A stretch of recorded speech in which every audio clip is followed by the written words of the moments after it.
Hello, today, America, and one of my favourite charts. I'm using the Doug Short version of this. I normally use calculated risk.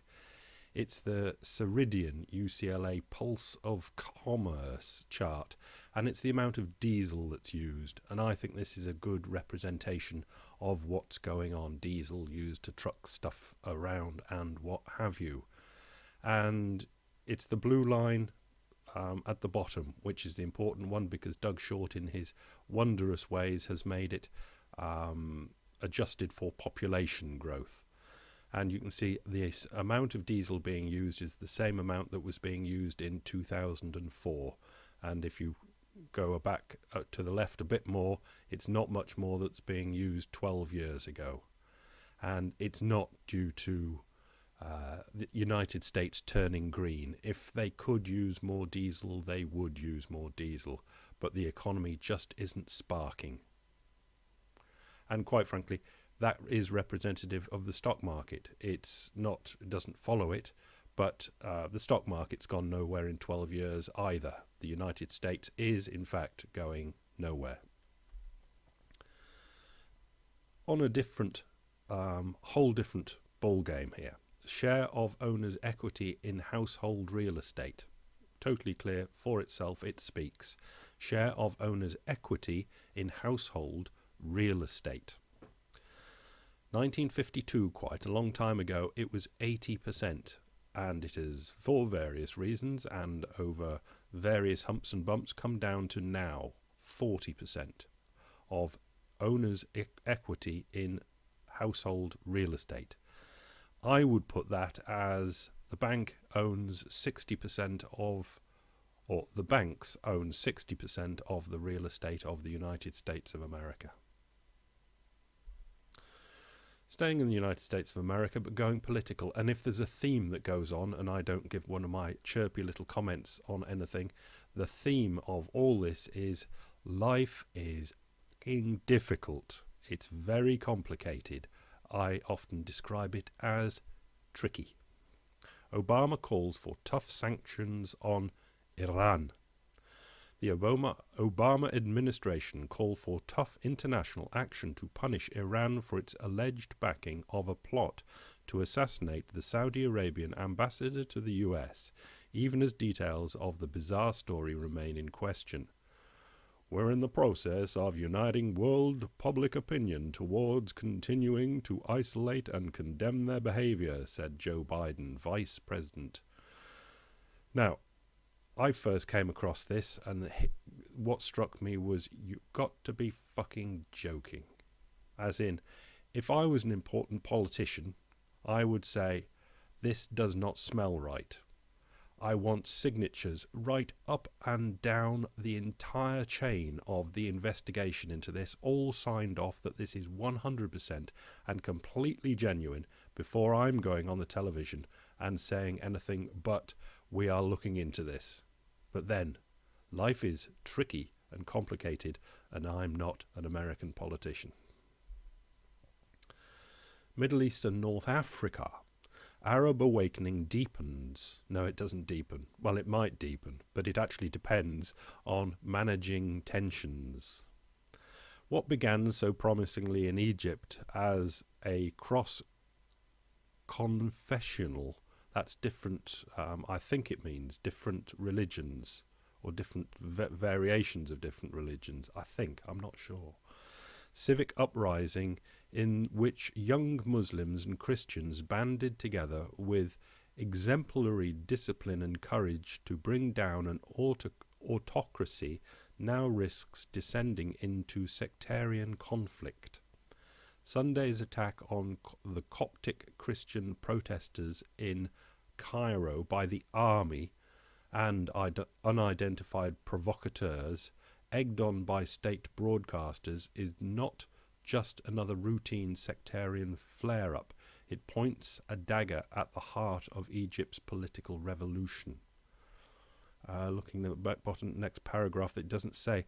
The Coptic Christians are 10% of the Egyptian population. That's a big percentage, eh? More than that, the eventual success of the Arab awakening will depend in large part on how religious and ethnic tensions are managed. There will be no shortage of attempts to manipulate these differences and to fan fears that democratic upheaval will uncover the hard wiring of sectarianism across the region. It is a very, very fiery region with very deep ingrained sectarian problems, and you've just got to be extremely delicate there. Nasty stench of trade wars hits the dollar, but helps the euro. One whiff and the dollar is well away. A whiff of trade wars, that is. Unfortunately, the smell has come when the dollar was already starting to swoon for other reasons, including signs of improvement in global risk sentiment, as well as renewed investor confidence in the prospects of the euro. Things were looking better. Apparently, I didn't see it, but they did. So they were coming out of the dollar because that was the safe trade, as it were. But trade wars first. As the global economy continues to bump along the bottom, even strong growth in China slowing down, the international trade community is becoming increasingly sensitive to the use of undervalued currencies as a tool for boosting exports.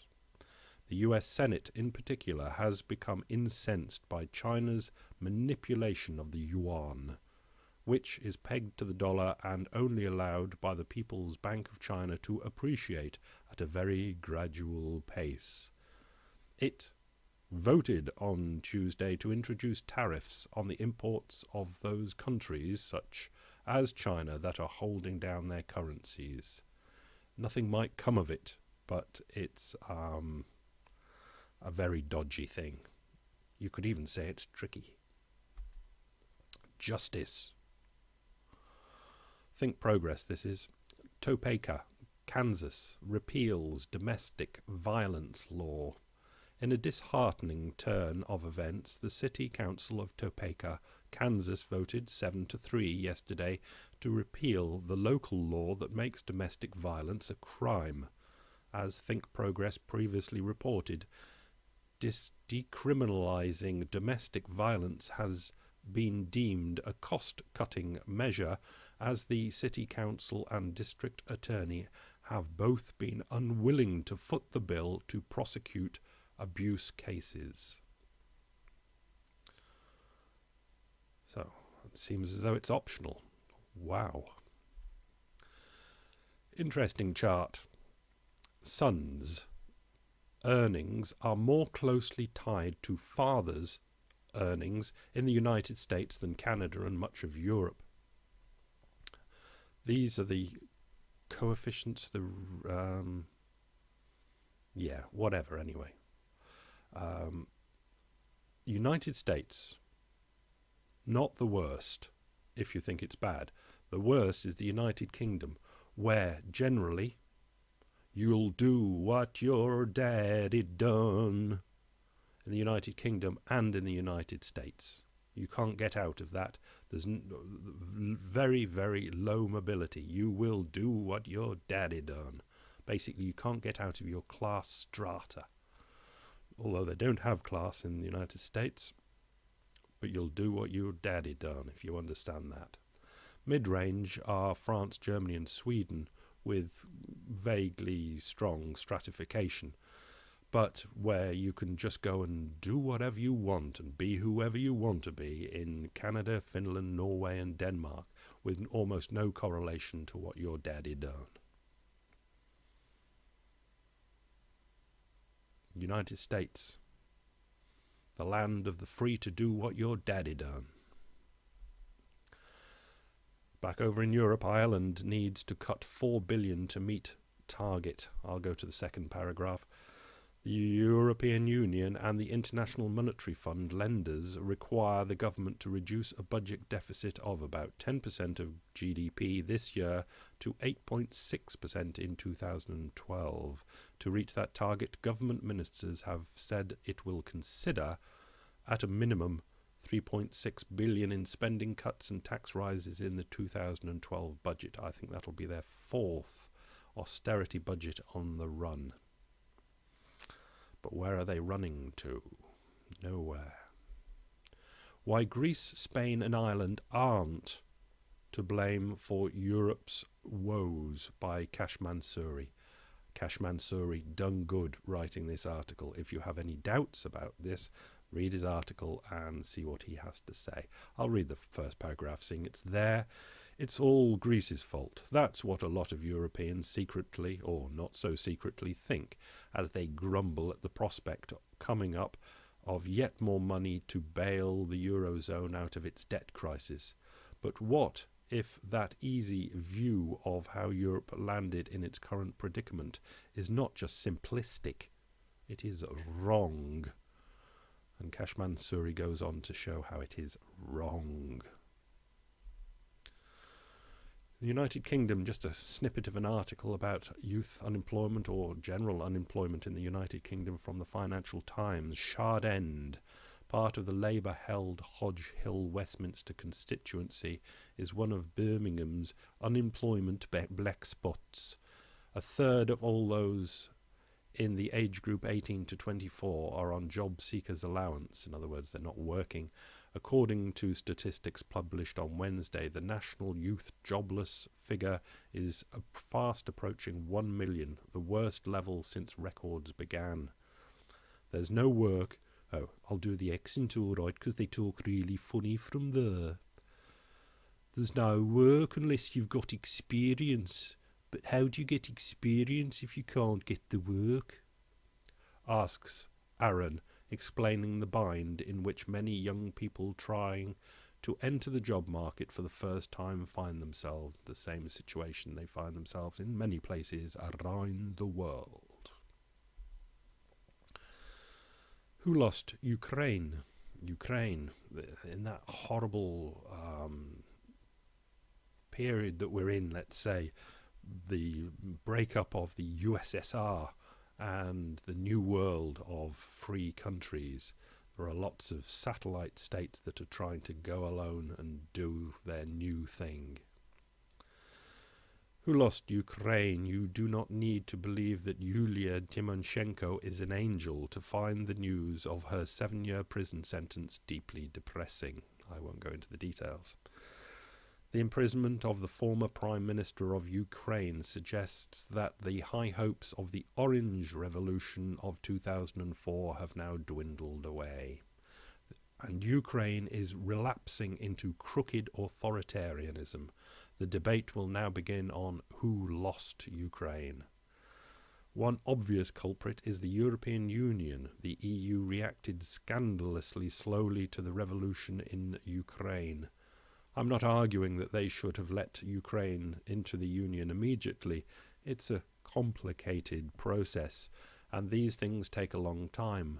But the fact is that the EU would not even give Ukraine candidate status, nor would any EU leaders in Brussels even give the Ukrainians rhetorical encouragement by suggesting that, whatever the formal position, Ukraine could legitimately aspire to join the European Union one day. So it slipped back into what they describe there as crooked authoritarianism and jail ex-prime ministers. But the press is keeping us informed of these things, and we're staying informed with captions on photographs like this.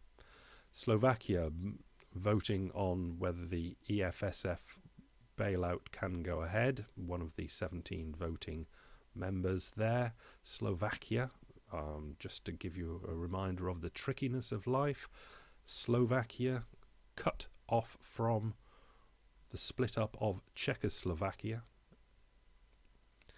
Slovakia's Prime Minister Iveta Radikova in this picture is actually second from the right. She isn't either of the other three people. So let's finish with this BlackBerry messaging thing, and it gives us a finish to this story. For people unable to communicate easily via BlackBerry, BlackBerry users are making a lot of noise. Faced with the third day of disruption to BlackBerry's services around the world, they are venting their outrage on Twitter and in the blogosphere. Many are reaching the same conclusion. This is a communications crisis for Research in Motion, RIM. Well, no. As one of BP's advisors commented last year when the oil company was being lambasted for its response to the Deepwater Horizon explosion, they said, "It is not a PR crisis, it's a crisis." And unfortunately, I think this is what so many people from various places now treat most things as PR crises, as in they reach to try and make it sound good first, when really that doesn't help. What is necessary so often is to realize that it is an actual crisis, not just something that you can PR paper over. But then that's me just sitting here and you sitting there. Out there, life is very tricky. Bye.